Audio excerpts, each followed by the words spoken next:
So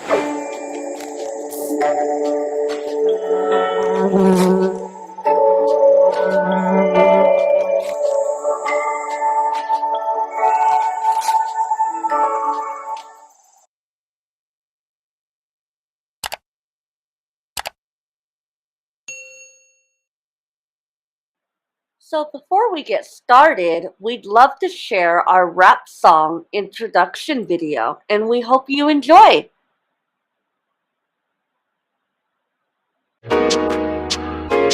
Yeah, okay, organic base, this is what you need. Take you to the future, live a life that can be disease-free. All these toxins are taxing on our bodies, no doubt. All these GMOs and these processed foods we can live without. Yeah, wanna see you live a long time. Contaminants in our water and our food supply. From the meat to the dairy and the fish, what a shame. Not realizing that my insides were inflamed. Hold up, I know it's hard to digest, that's right. I found an organic plant-based website. I even got the app, yo, this is where it's at. Promoting a healthy life, it's time to put it on the map. Assuaged, trust you don't wanna miss. It's time for you to be your best, be your healthiest. Assuaged, trust you don't wanna miss. It's time for you to be your best, be your healthiest. Hey, Assuaged, let's go.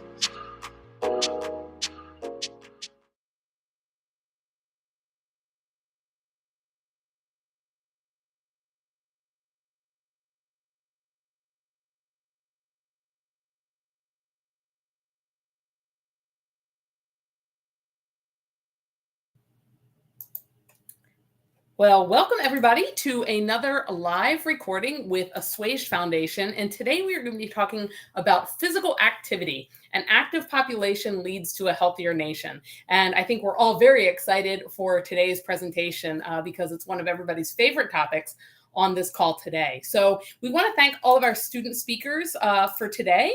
We've got Jayashree Salian, Caroline Calixte, Lydia Fox, Jennifer Markle-Dumnich, and Cynthia Cherise Murphy.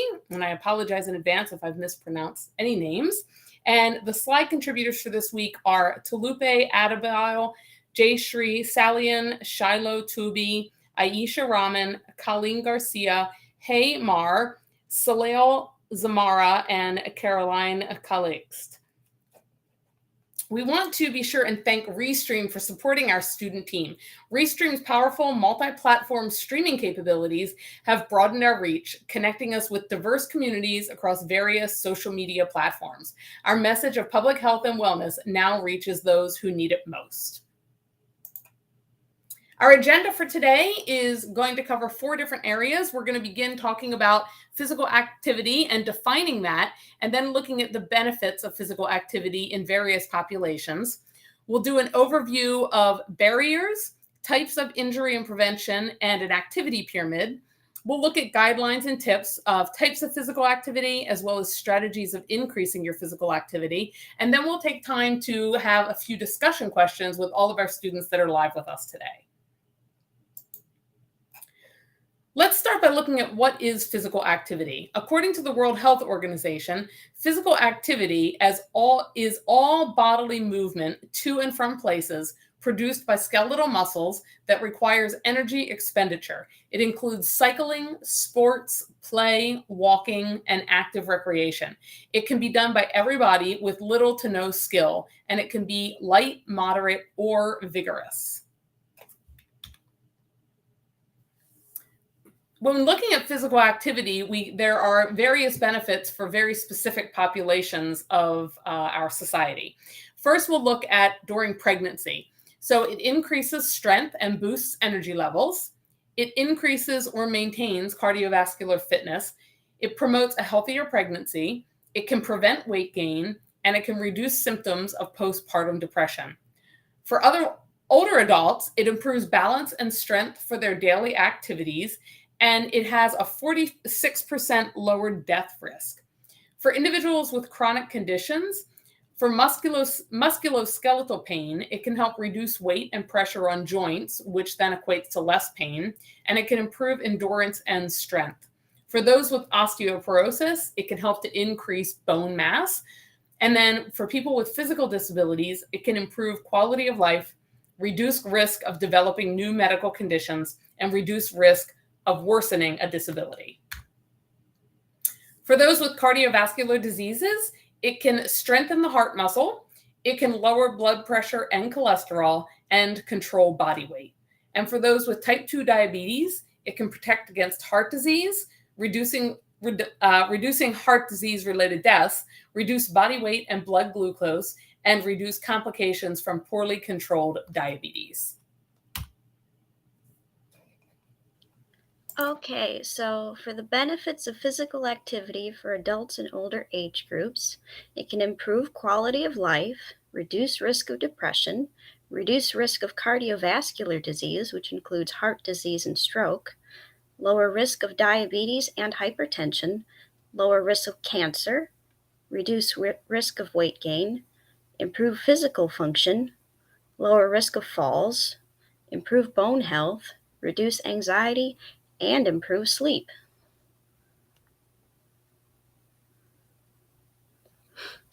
For the benefits of physical activity for children, for academic performance, it can enhance focus and cognitive recall.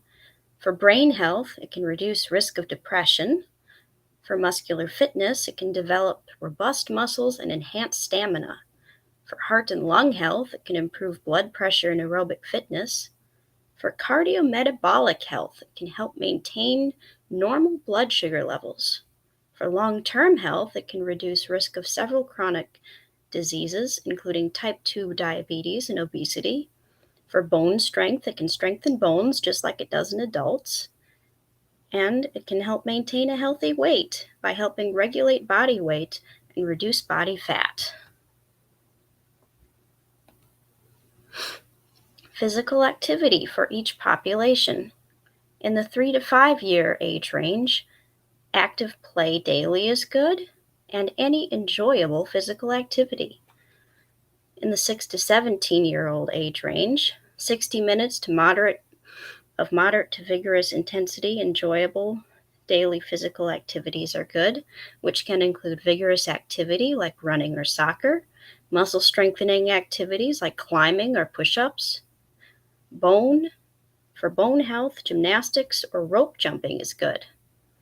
In the 18 to 64 age range, which is quite the largest age range, at least 150 minutes of moderate intensity weekly activity.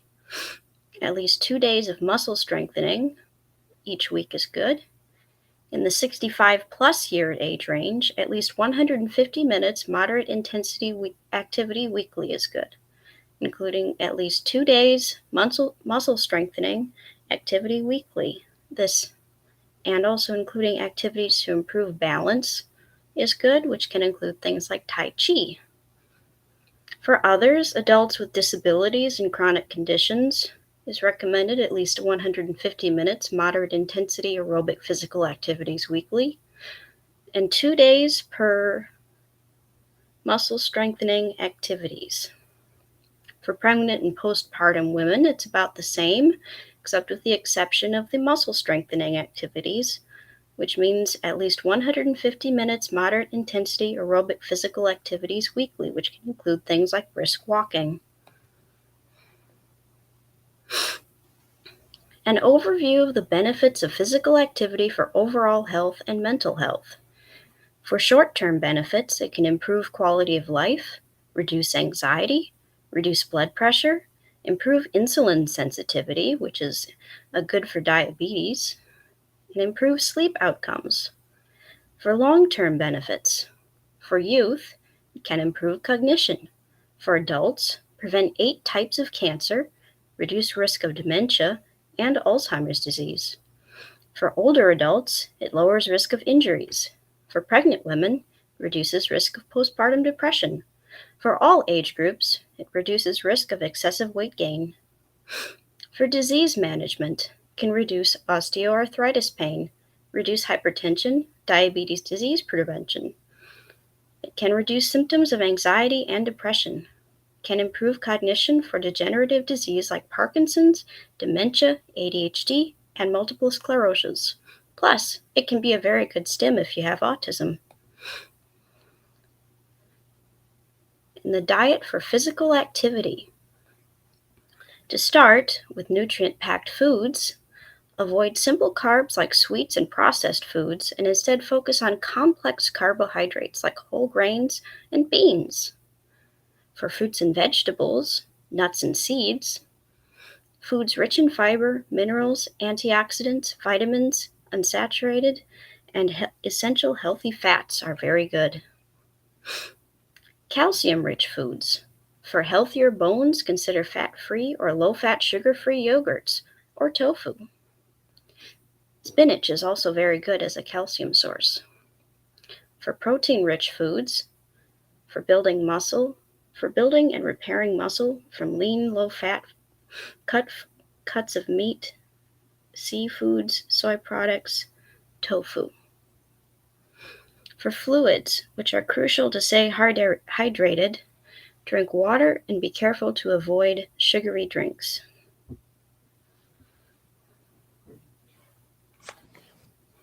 Different types of physical activities. Aerobic activities like gardening, water sports, walking, bicycling. Muscle strengthening activities, push-ups, weightlifting, sit-ups, climbing stairs. Bone strengthening activities, running, walking, jump roping, and weightlifting. Flexibility activities, yoga, stretching side to side, and touching your toes. Physical activity guidelines, yoga. Yoga blends physical postures with breathing techniques, recommended 2 days a week. Cycling is a great cardiovascular workout, at least 150 minutes of moderate exercise each week. Walking, anyone of any age or fitness level can participate in these low impact activities for at least 150 minutes a week. Strength training, exercise that increase muscle strength and bone density, at least 2 days per week of strength training for all muscle groups. And swimming is an easy on the joint full body workout, at least 150 minutes of exercise each week.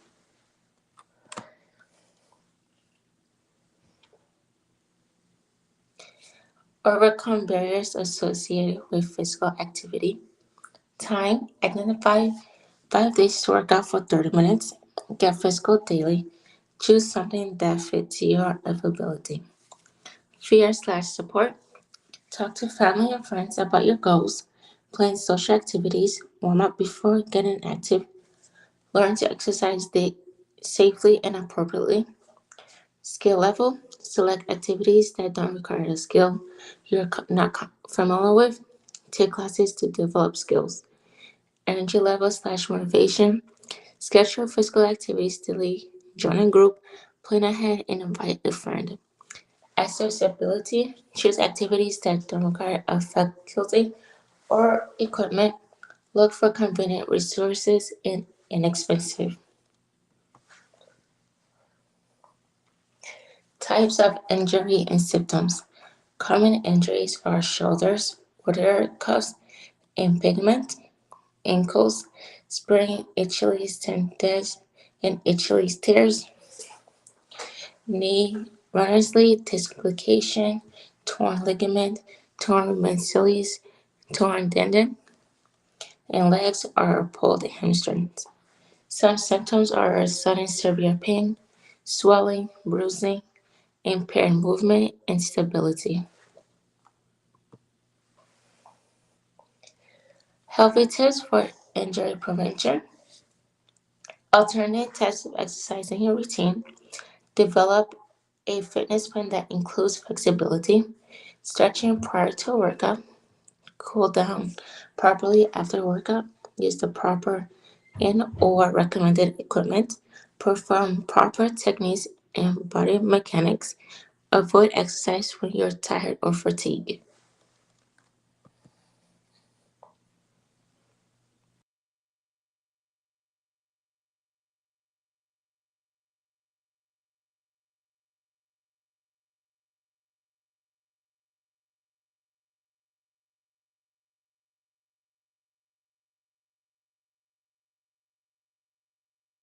So the physical activity pyramid.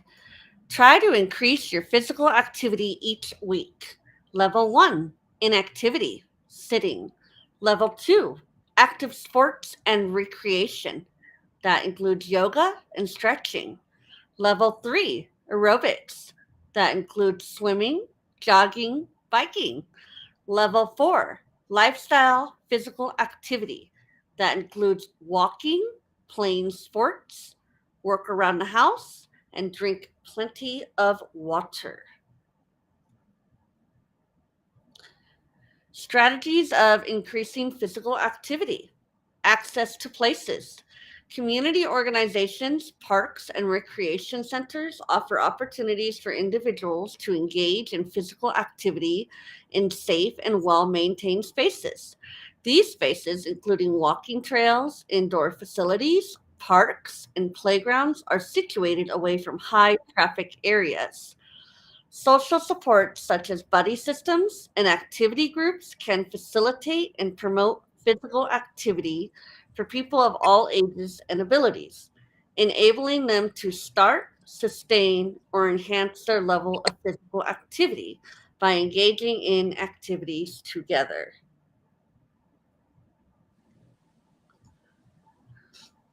More strategies of increasing physical activity, school and youth programs. The recommended 60 minutes of daily physical activity.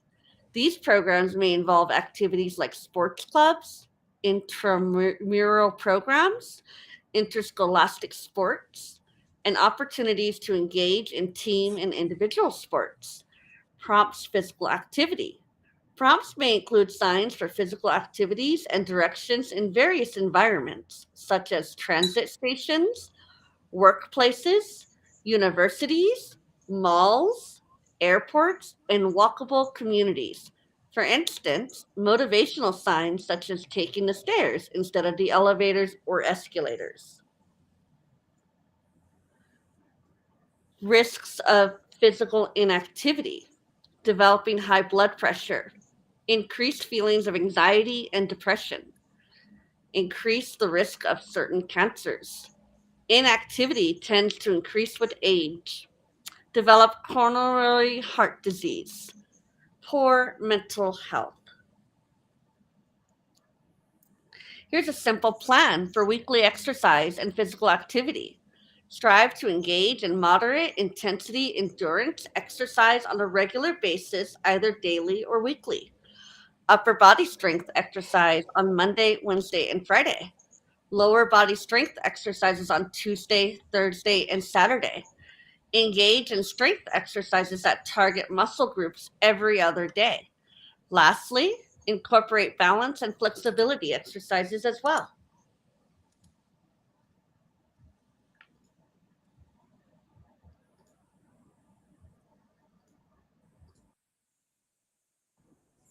Okay, so thank you everybody for sharing those slides. We're going to move on to our questions and student discussion now. So let's start off with the first one. What is the difference between physical activity and exercise? Physical activity is any and all movement performed by muscles that require energy expenditure. Examples include walking, gardening, cleaning, and dancing. Exercise is a branch of physical activity that is planned, structured, and repetitive, and is executed with the intention of improving or maintaining physical fitness. Examples include lifting weights, running, squats, and push-ups. So would anybody like to add additional thoughts as far as this is concerned? I know one of the things for me is, for many, many years now, I've been an actual certified personal trainer and worked with all sorts of different clients. And for those that don't work out on a regular basis and are trying to start getting into a routine, one of the most important things that we can do for them is to just get them physically moving on a daily basis, even if it has nothing to do with things that you would commonly think of as exercise. And so often we have them just starting 5 minutes a day of doing something different in their routine, and then gradually have them increase that by a minute at a time until they've built themselves up to a point that they feel better when they're moving versus not moving. And then we can start working in specific exercise routines for them to strengthen them in areas that needs to happen. Yeah, Lydia.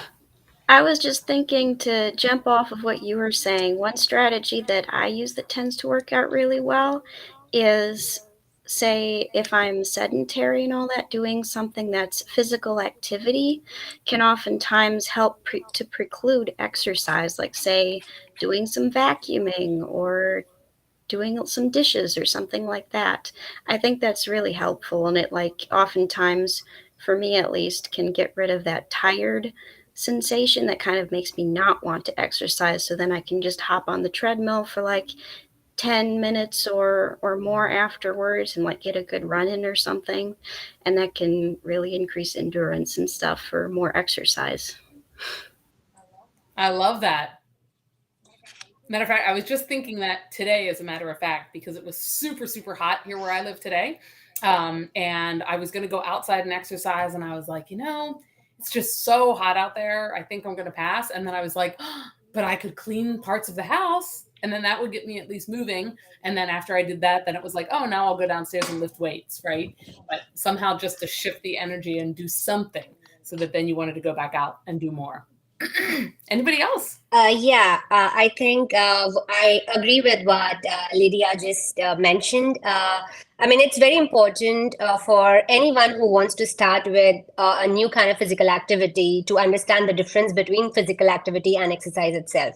Because many times people, get confused that both are same, and they often think just because they are, into a sedentary lifestyle, they think they're doing enough, but that's the part of their life. What you do extra is your physical activity. So yeah, I mean, it's important to understand the difference before you start with a new activity. Absolutely. I couldn't agree more. I think, there are so many different fundamentals of physical activity. And I know my husband Thane, he had quite a big health scare back in March, and he completely changed everything about his lifestyle from counting his carbs. And now he's really into this fitness game. We just invested in a free motion machine. So that's something that goes along with your body's motion. We were looking at like a full gym, but we had learned from actually quite a few celebrity fitness people in our group, including Joshua Self, Forbes Riley, and had learned that the free motion machine is something that's very highly regarded, goes along with the natural movements of your body, and can kind of prevent those strains that, traditional equipment provides. So I've never really been big on gym myself, but I am looking forward to doing some of these exercises and, holding myself accountable for that because I think it's important. What about you, Caroline? I was gonna say even just like getting up, because there's a lot of remote jobs.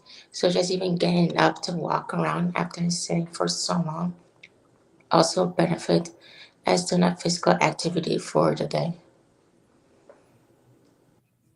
Yeah, that is so important, Caroline, because you're right. The more we've become used to remote work, the more that we're all sitting. At least before we had to get up and walk out to our car and drive somewhere to work and park and then walk across the parking lot. And now we have to like take 3 steps from our bed to our computer. So I think that is huge, because I know there are days that I don't even leave the house. And I know it's the same, at least for you, Cynthia. And I'm sure, what about the other 3? Is that true for you guys as well? Yeah. Like you literally get out of bed and work and do your schoolwork and whatever else you have to do, and you might not even leave the house. Yeah. Yeah. And I know, look, there's only so many steps I can take within my house. Yeah, but then the Apple Watch, it helps to let me know, because I have set some standards, and it gives me a reminder. Hey, you have to get up, you have to stand. You're left with so many steps to finish for the day, and it helps a lot. So that's a reminder for me. Exactly. That's important. Good stuff. All right, let's go on to the second one. So, do I need to warm up before I am physically active? Yes, it is important to take a few minutes to warm up your muscles before engaging in moderate to intense physical activity. Warm-up exercises reduce the risk of injury and muscle strain. Warm-up exercises prepare your body for physical activity by increasing oxygen and blood flow levels, increasing flexibility, improving range of motion, and improving overall performance. For me personally, I have never enjoyed warming up. I've always thought of it as a waste of time when I was younger, but I will say that especially the older that I have gotten, the more important that is. Yeah, I don't know what warming up is. I tried this yoga class one time when I went to, because I had some substance abuse issues back in the day. So I went to a couple rehabilitation centers. And one I went to in Malibu, there was this yoga instructor, and he looked like Tarzan. And I just kept fixing, like, I was like, "You look just like Tarzan." And he's like, "Can you please take my warm up exercises seriously?" And I'm like, "Okay." I was just like trying to, compliment you, but That's Yeah. fun. So what? Anybody else have any thoughts on warming Yeah, up? even I have never liked warming up, but then what I have learned the hard way is, warming up helps you to exercise more. Because if you start off with, with a higher pace, there are chances, or at least it has happened with me, that it doesn't let me do more. So I think that's my excuse for doing or remembering to do my warm up before I start with my exercise. Yeah, it is very important. It's almost, as much as I've always loved to exercise, it's almost that piece of laziness coming out of me, right? Like, I just want to go get the other stuff done. I'm too lazy to add the warm up in the beginning. I'll just call it like it is. I'm too lazy to do the warm up. Lydia, did you want to say something, my dear? Yeah, I just wanted to comment on like some like activities, or at least just one thing that I tend to like to do for a warm up, especially in a gym. If they have like an elliptical machine, those are great for warm ups because with the way it's designed, it's not like running or walking or something where it can kind of make your knees sore and give maybe even some people some back pain. Where because the elliptical like supports the feet and stuff, and it just helps you have a nice soft gentle range of motion, kind of like almost doing pool exercises. And you can also control the speed with your feet and your own body instead of it being set on like a machine or something. So you can kind of, when you use one of those, not feel like forced to do a certain speed or whatever. You just do what you feel comfortable with. And those are kind of like one of my favorite warm up machines in a gym. Love that. Caroline, what do you think, my dear? I do the same thing as Lydia. Whenever I go to the gym, like I walk on the treadmill 5 minutes before I actually start my exercise, whatever I'm doing for the day. Good stuff. Awesome. We got a bunch of nerds on this call. I'm loving this discussion. All right. Question number 3. Sorry, I just have to get here over to the other screen because I can't see it. Okay. What are some strategies to overcome gym anxiety? Reasons you may feel anxious when going to the gym include, number 1, not knowing what exercise to do or how to use the gym equipment. 2, feeling like you are being judged. And 3, your gym is overcrowded. But don't worry, these tips can help you to overcome your gym anxiety. Number 1, do your research and plan your workout ahead of time. Number 2, work out with a friend or a trainer. Number 3, visit the gym when it is less busy. And number 4, don't forget to focus on your breathing. All great points. Has anybody ever experienced gym anxiety? Ugh, I'm grossed out by gyms. I don't like. You don't like all the sweaty people, do you, And then Cynthia? you go and you touch a piece of equipment, it's like wet, and I'm like, oh, I can't. It's like germs. Yeah, one of the things that I'll say too is important. So I've gone to a variety of different gyms, everything from a YMCA to like bodybuilder type gyms. And I remember when I first went into personal training school and we actually did all of our work in a bodybuilder type gym. And that was very intimidating to me at first because I just felt like I didn't fit in there. And so what I would recommend to people starting out going to gyms that are not familiar with it, they don't really know what exercises they're going to be doing yet, they may not be comfortable, is go to several different gyms and find a place that feels comfortable to you first. Don't just go to one place and be like, oh, this is where I'm going to go. I am forced to go to this place, because it may be an uncomfortable environment for you. It may be more competitive than what you need. It may be people that don't have the same health goals that you do.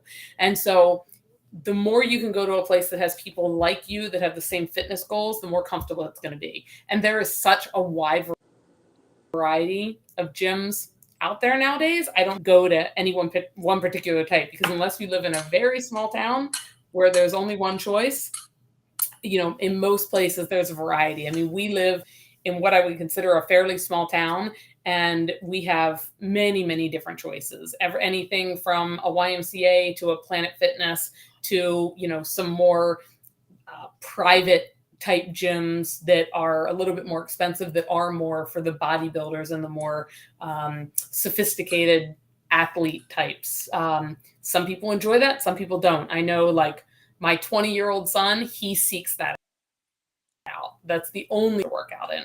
But for me, I'd be more comfortable going to the YMCA or someplace like that, where it's just a wide range of people and ability levels and that sort of thing. So I think it's personal preference. So just find something that feels right to you and that you enjoy the people.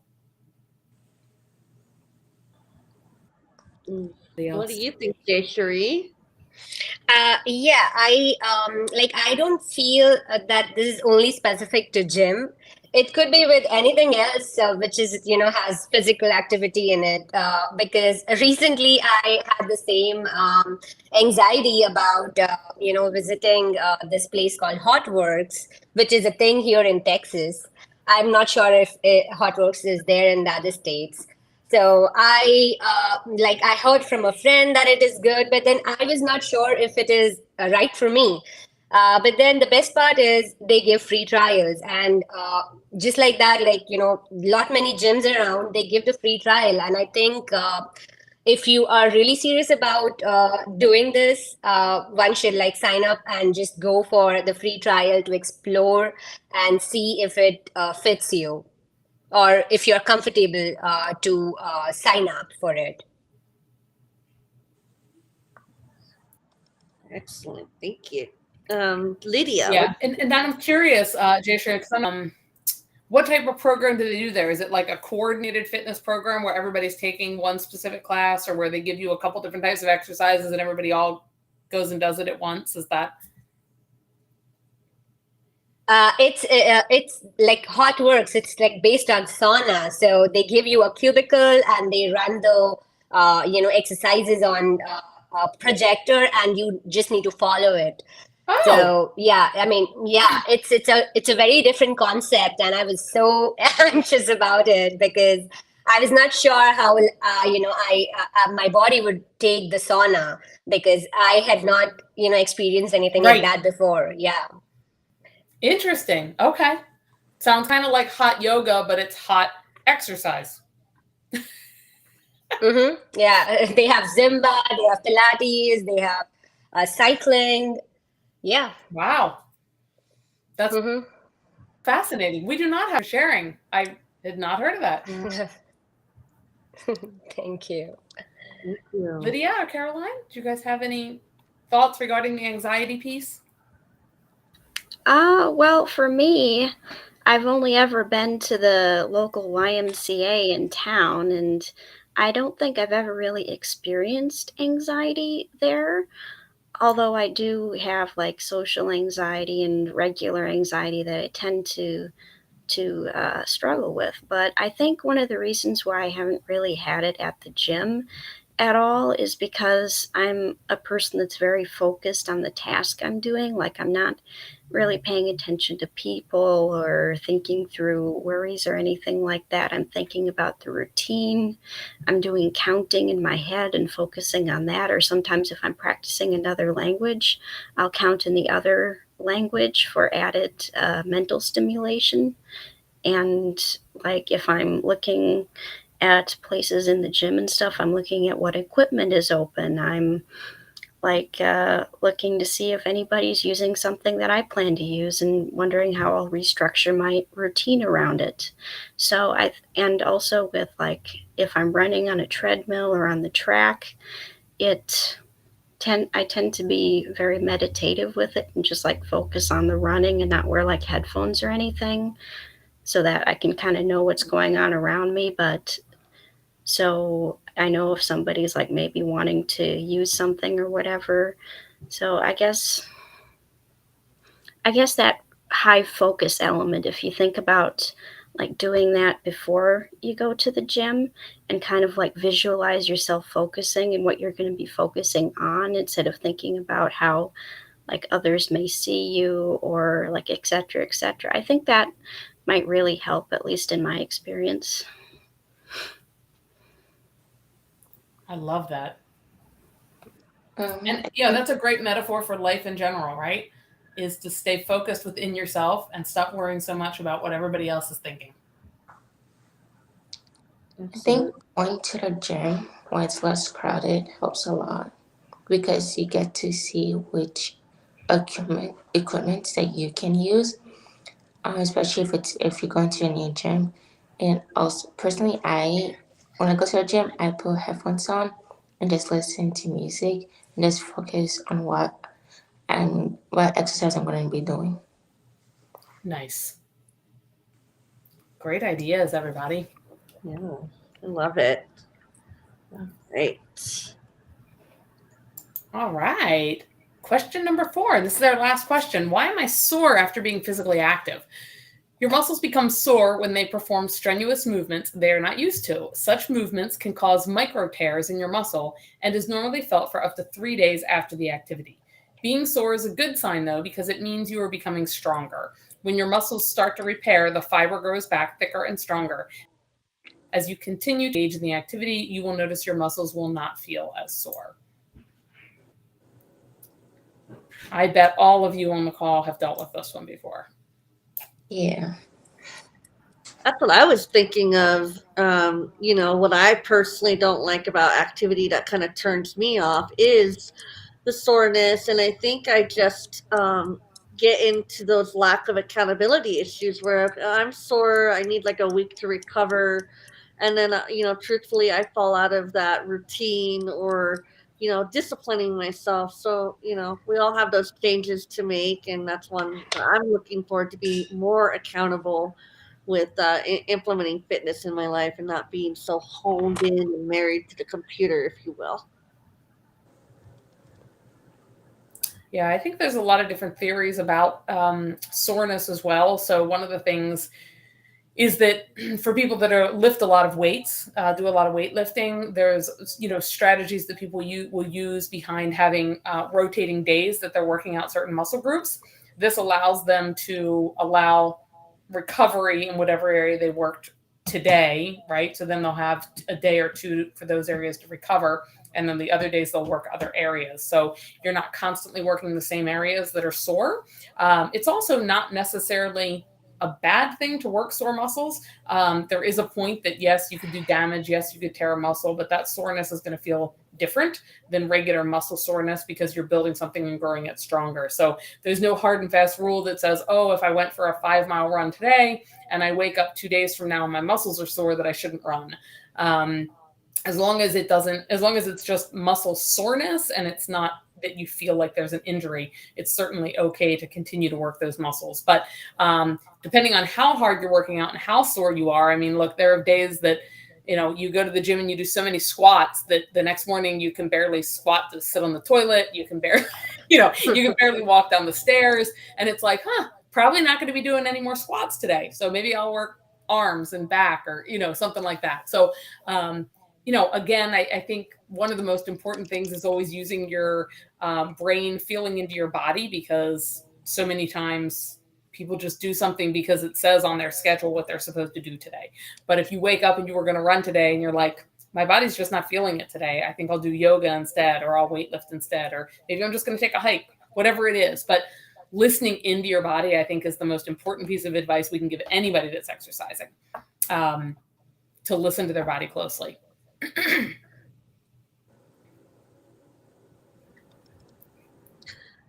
Jayashree, what do you think? Yeah, I agree with what Jenny just said because I have personally felt that I just go overboard some days, and the next 2 days like I just can't move. So it's very important to listen to your body, and also I think huge gaps when you have huge gaps in your physical activity, that also could be can could lead to sore. I mean, your body for it develops certain muscles, and then it goes back to the day one, if you know what I'm trying to say here. So that much of hard work is gone, so you need to be consistent. So for that also, you need to set up smaller goals, not like unbelievable goals, and then just sit with sore muscles. Absolutely. Lydia, Caroline, any thoughts? Well, I could just comment on the whole physical activity despite being a sore thing, and paying attention to whether or not there might be a strain or whatever. For me, I haven't really gotten much for injuries and stuff, just regular soreness, and for that, at least some kind of physical activity like walking or whatever has been really good to reduce the soreness itself by like increasing blood flow to the area and all that. So that's really nice. Absolutely. I would say that getting source does discourage you from going back to the gym and to continue your exercises. But like after you done go to the gym, taking a shower, like relaxing, does help your muscles too. Absolutely. Showers and warm baths are the best. I love that. Love it. Wow, this was very insightful and exciting, and so grateful for everyone who participated today. Any closing thoughts before we jump off? No, thank you, everybody. That was wonderful. Yay. Well, we thank you for joining our physical activity presentation. We will have more content for you every week. We aim to cover meaningful, compelling public health topics. And again, thankful for our student speakers, contributors. Jenny, thank you so much for showing up as one of our board members, and just so grateful and excited for what the future holds. Thanks, Yeah. everybody. We'll see you soon. Thank you. Bye. Bye.